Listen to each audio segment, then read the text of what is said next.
I never liked my birthday much. That probably started somewhere in childhood, some half-forgotten memory about cake and cold silences around the dinner table.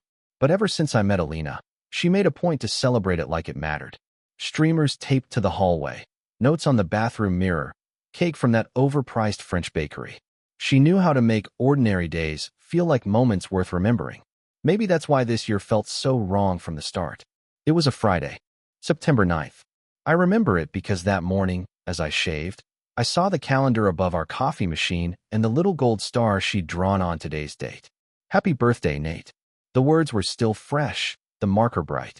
And yet, the apartment was unusually quiet. No music, no pancakes, no Alina. She left a note on the counter, her handwriting like little birds dancing across the paper. Morning, babe. I'm taking a personal day, heading out tonight with the girls to celebrate your birthday the right way. Don't ask, it's a surprise. We'll do our own dinner tomorrow, promise. Love you. Red heart. Something about that line, celebrate your birthday the right way, stuck with me. I reread it while sipping my coffee, my eyes drifting toward the little shelf where she kept her makeup. Everything looked in place, but it didn't feel right. She never skipped my birthday morning. Not once in 7 years. I tried brushing it off, told myself not to be paranoid. I went to work, wrapped up some tasks, and ignored the usual stream of well wishes from coworkers who barely remembered my name. I smiled through it, answered messages with a thumbs up, but I wasn't really there. Around lunchtime, I texted her. Have fun with the girls tonight. Be safe. Love you. She responded 10 minutes later. Thanks, babe. Red heart, will keep it chill. Don't wait up. I stared at that last part. Don't wait up. I told myself it meant nothing. Just girls being girls. Alina had always been independent, confident. She needed her space, and I never minded. Until now. By 7 p.m., I was home, heating up leftovers and watching some documentary I couldn't focus on. Her absence filled the apartment like fog, thick and quiet. Around 8:15, I looked at her location. I know, it was invasive, but we'd shared locations for years. Mutual trust. Nothing hidden. Only now she'd turned it off. I stared at the blank screen on the map for a long time. Her name was grayed out. No pin, no movement. I refreshed the app 3 times, just to be sure. Then I set my phone down and let the silence in. I should have stopped there. Gone to bed. Waited until morning, let it pass. But the thing about suspicion is, once it creeps in, it doesn't let go, it metastasizes. My brain was already stitching stories from shadows. At 9:30, I poured myself a drink. By 10:15, I checked her Instagram.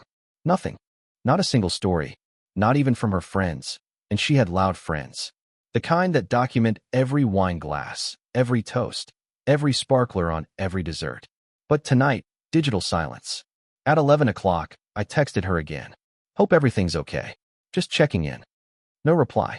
I stared at the little gray bubble, waiting for those dots. None came. It wasn't like her. Even on her wildest nights, she'd text. Once from a party in Tulum, once during a bachelorette trip in Miami. Always. But not tonight.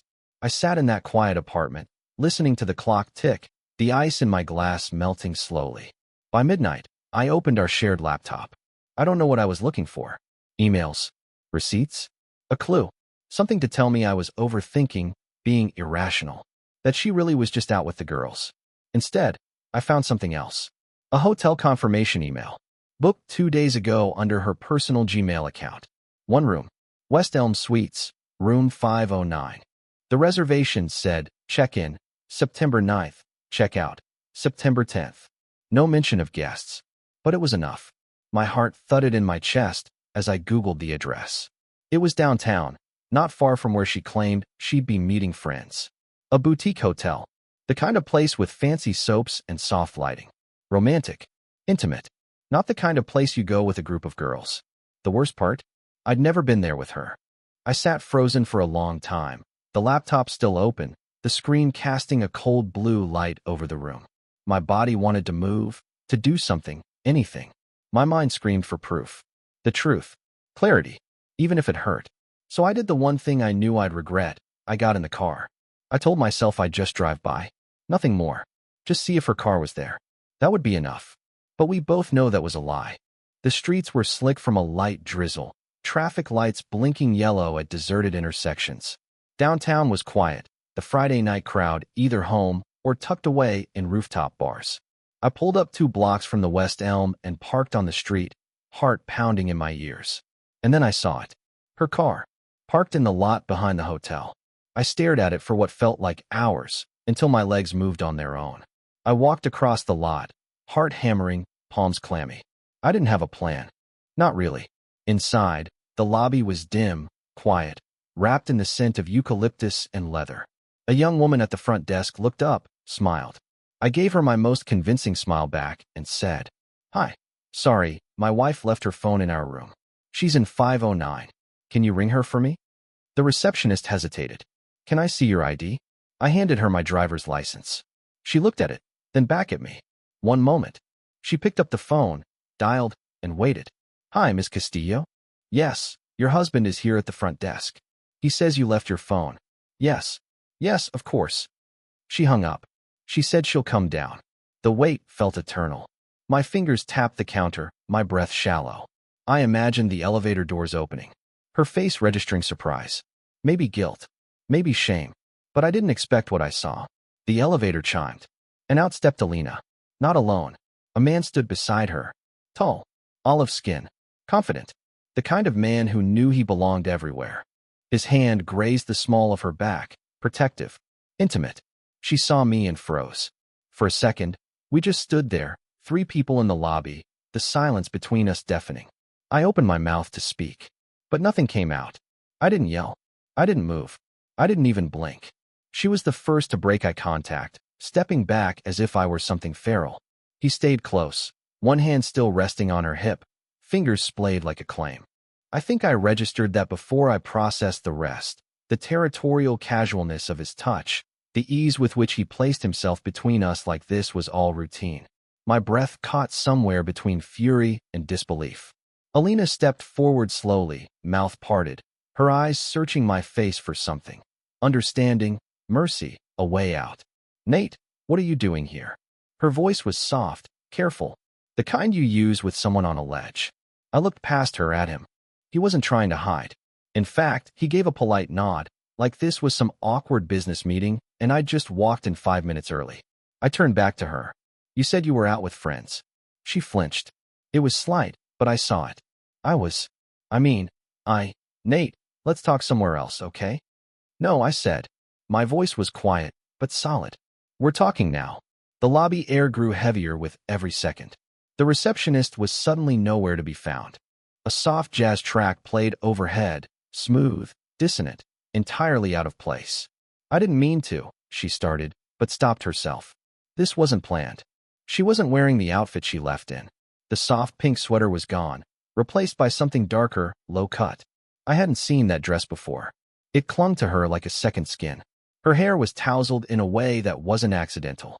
She looked like someone else. Not the woman who drew stars on calendars. Not the woman who laughed in her sleep. This version had secrets stitched into her every breath.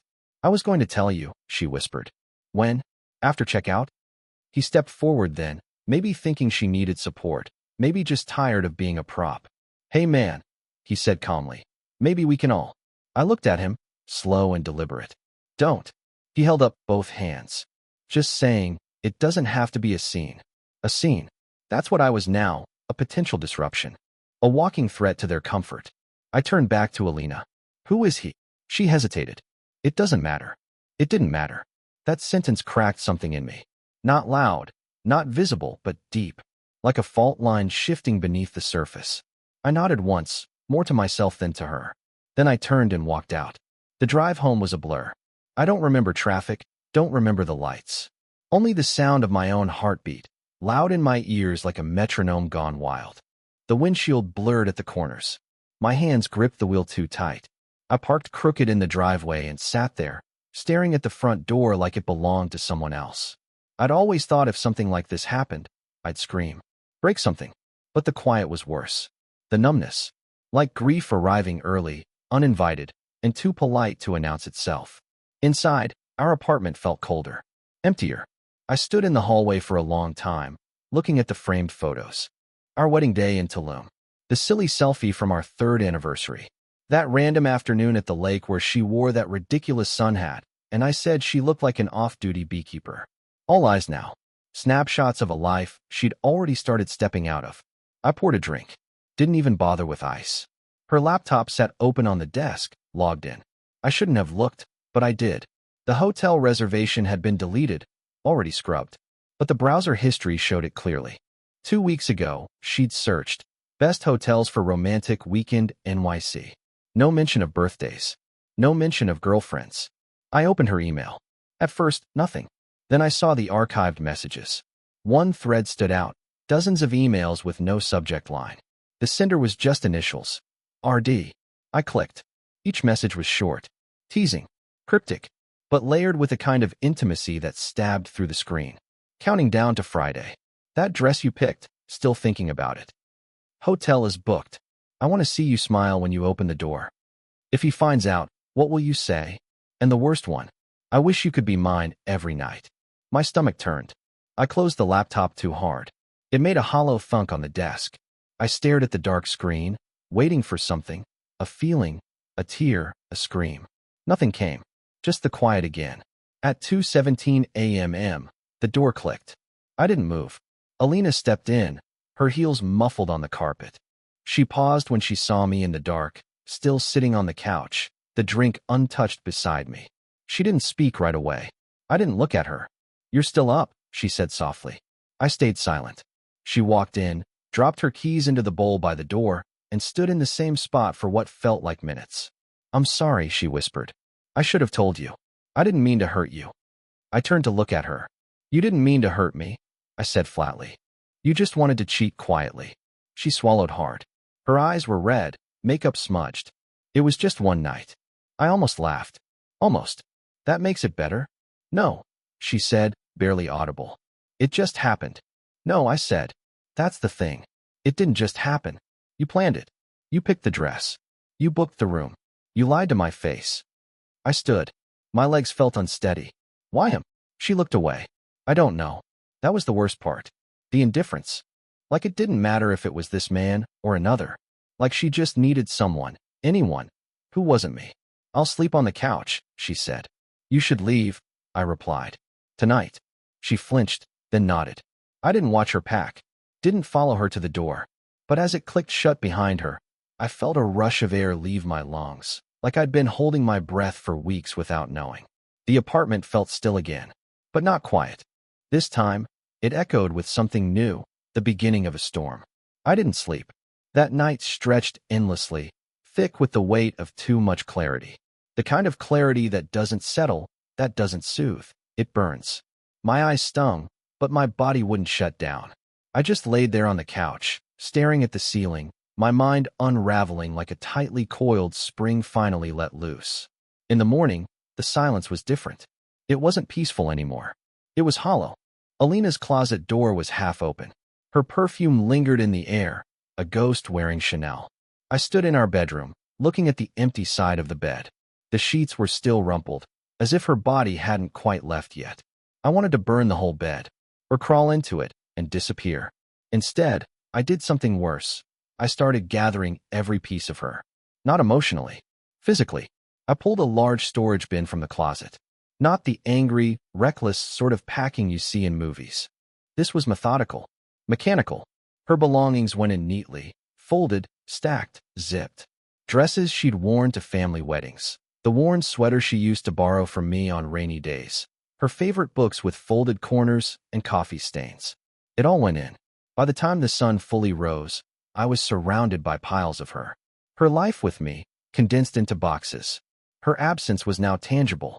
I carried them to the hallway, one by one. My muscles ached, but I didn't stop. Each trip was like peeling back a layer of skin I didn't realize I had to shed. Around 11 a.m., I called her.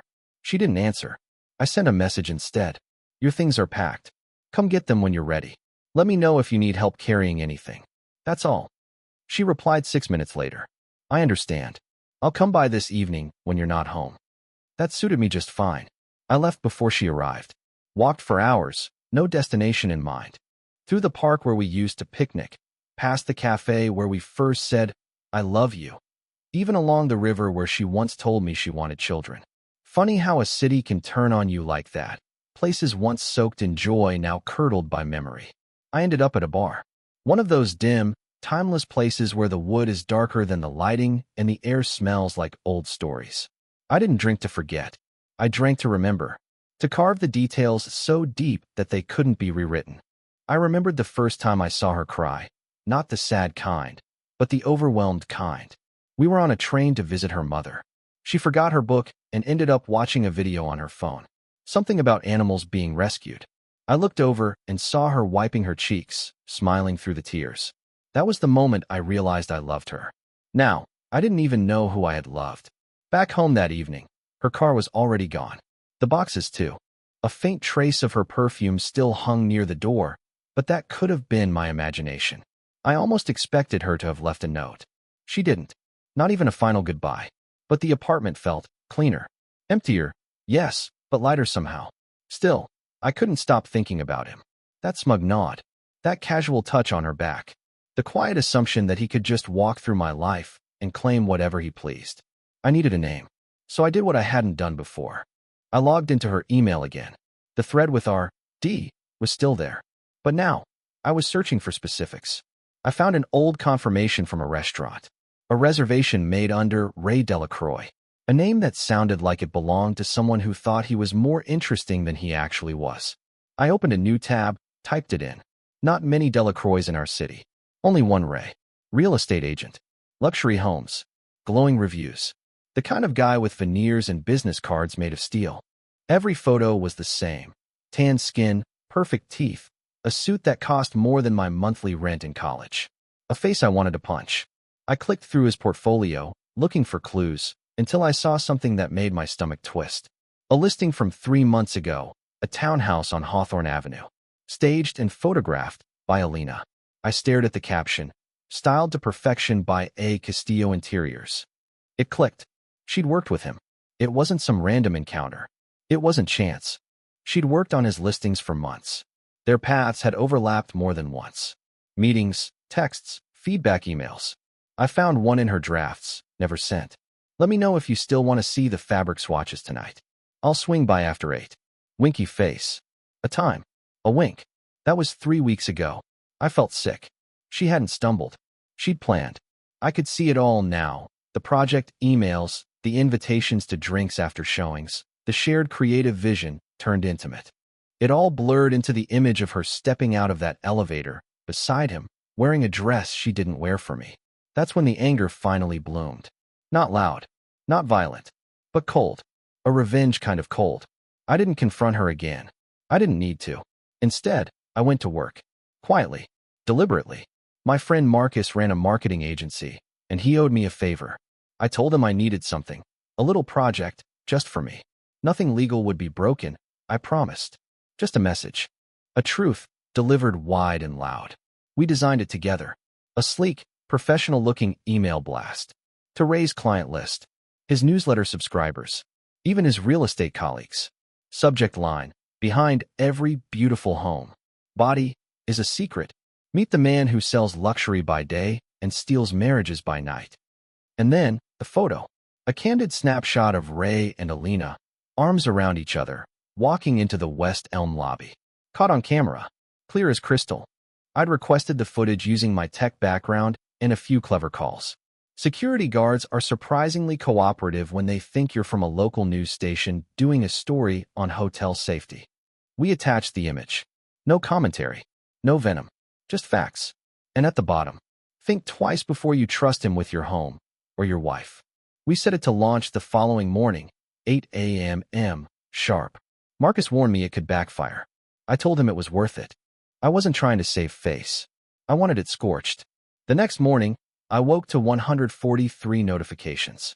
Emails, messages, missed calls, some anonymous, some from people I hadn't heard from in years. Then, a number I didn't recognize. I answered. A man's voice, taut with restrained fury. You think this is funny? It was Ray. I didn't speak. I don't know who you think you are, but... Click. I hung up. Let him stew. Let him feel that same unraveling I'd been living with. But I knew this wasn't the end. Not yet. Because 2 hours later, Alina showed up at my door. Eyes red. Phone in hand. Nate, what did you do? She whispered, trembling. I looked at her for a long moment. And then I said, "Let's talk." Alina stood in the doorway like a ghost who hadn't realized she'd died yet. She didn't ask to come in, just hovered there, soaked in tension. Her makeup had long since surrendered, mascara dark under her eyes, her lips bare and trembling. The phone in her hand buzzed again, a name flashing across the screen I didn't need to see. I already knew who it was. "Nate," she whispered, stepping in. "What did you do?" I didn't answer right away, just walked back to the couch, the same one I'd slept on the night after she betrayed me. The same couch I'd sat on while watching her step out of an elevator with another man. She followed me in, slowly, as if afraid something might explode. "You humiliated him," she said. "You ruined his career." "No." I cut in, quiet and steady. "He did that. I just handed people the truth." She looked like she might cry, then stopped herself. Her voice shook. "You didn't have to send it to everyone. You didn't have to make it so public." I leaned forward, elbows on my knees, clasping my hands. My voice was even. "You cheated on me. On my birthday. You told me you were out with your friends, and you spent the night in a hotel room with another man. You lied. For weeks, maybe longer." I didn't raise my voice. I didn't touch a thing in anger. "I packed your stuff. I let you leave with dignity." I looked up at her, eyes hard. And all I did, the only thing I did, was tell the truth. No embellishment. No lies. Just truth. If that's enough to ruin someone, then maybe they weren't built that well to begin with. Her knees buckled, and she sat across from me, crumpling like wet paper. "I didn't mean for this to happen," she said, voice cracking. "I didn't plan to fall for him." "Fall for him?" I asked, a bitter laugh escaping before I could stop it. "So this wasn't just one night?" She covered her face with both hands. "It started with work. The listings, the late meetings. I was tired. We were stuck in a loop. Everything was so predictable between us, Nate." Predictable. That word landed like a slap. "We built something steady. Safe," I said. "That wasn't a loop, Alina. That was a life. A life I was proud of." She didn't respond. "I gave you everything I had," I continued. "You gave up and never said a word." She looked up at me then, eyes rimmed with desperation. "I didn't want to lose you. You already did." Silence fell between us like ash, the kind that settles after a house has burned down. Then she whispered, "You could have just walked away." "I could have," I said. "But then you and he would have rewritten the story. Told people it just didn't work out. That we grew apart. You would have kept smiling in photos, showing up to brunches like nothing happened. I would have been the bitter ex who couldn't let go." I stood up, pacing now, my chest tight with everything I'd held back. "But now," I said, "every single person who knew us, who saw the wedding photos, who toasted at our anniversaries, now they know. They know the real ending." Her phone buzzed again. She didn't even look this time. "I can't show my face," she said, defeated. "My job's on the line." His boss called me, asked if I was aware he used a hotel under his business account. He might lose his license. "And whose fault is that?" She didn't answer. I took a breath, trying to steady myself. "You hurt me," I said, "more than I thought I could ever be hurt. And if you'd just come clean, if you'd owned it, maybe we could have ended this quietly. But you lied to the end. You let me believe I was crazy. You let me wonder if I was imagining it." She nodded, tears streaking down her cheeks. "I know." I walked to the window. The city was glowing outside, indifferent as ever. Life went on. Somewhere, people were falling in love for the first time. Somewhere, someone was planning a surprise birthday dinner, the kind that ends with candles and cake, not confessions and confrontations. I didn't turn to face her. "You got what you wanted, didn't you?" I asked quietly. She hesitated. "I don't even know what I wanted." "But you took it anyway." She stood then, slowly, unsteady. "Do you hate me?" she asked. I turned to her, looked her straight in the eye. "No," I said, "but I'm starting to hate who I was with you." That silence again, heavier this time. Final. She moved to the door, paused. "I'm sorry," she said, barely audible. And then she left. No slam, no drama, just the soft click of a door that would never open the same way again. The weeks that followed moved like smoke, hard to see, harder to hold. Word spread fast. I didn't post about it, didn't talk about it, but people talk. Whispers at work, messages from friends I hadn't heard from in years, a few apologies from mutuals who'd once rooted for us. And then, the unexpected, a message from Ray's ex. "Hi. You don't know me, but I think we've both been lied to. We met. Neutral ground. A quiet coffee shop. Her name was Nina, and her story made mine look almost merciful. Ray had been juggling women like cocktail shakers. Alina wasn't even the first, just the most recent. The pattern was disgusting. Cold. Calculated. Turns out he made a habit of charming women in relationships. Said he liked the challenge. Said married women were more discreet.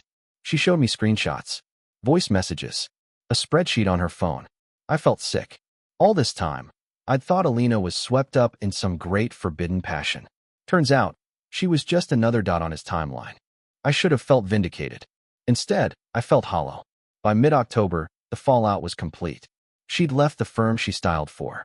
He was taking a break from real estate, last I heard. Publicly, they weren't seen together. Privately, I didn't care. My friends told me I'd won.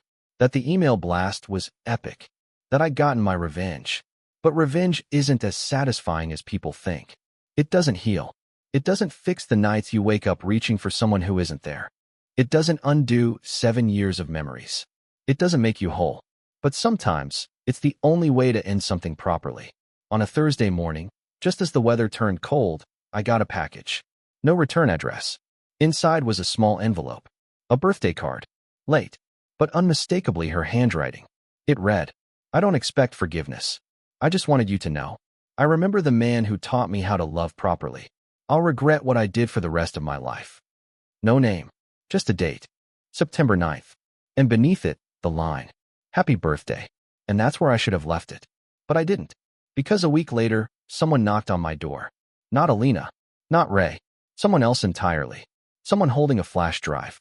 And what she told me next changed everything. She looked nervous standing on my porch. Young, maybe mid-20s, dressed in business casual, her hair pulled back tightly like she was trying to make herself seem older, tougher. But her hands trembled slightly as she held out the flash drive. "You don't know me," she said. "But I used to work for him. Ray Delacroix." I didn't say anything. Just looked at her hand, then at her eyes. "He doesn't know I'm here," she continued. "He's not who you think he is." I almost laughed. "I think I know exactly who he is." "No," she said. "You don't." That stopped me. I opened the door wider and let her in. We sat across from each other at the kitchen table. She didn't want water, didn't want coffee. Just got right to the point. "My name is Mia. I was Ray's assistant for 2 years. I handled his scheduling, his client meetings, travel, everything." I nodded slowly. "And?" She slid the flash drive across the table like it might bite her. "Everything on here? It's from his cloud backup. The same backup he never deletes. Emails, videos, photos, voicemails. Everything he thought he was keeping private." "Why are you giving this to me?" "Because," she said, voice low, "you weren't the first. Alina wasn't the first.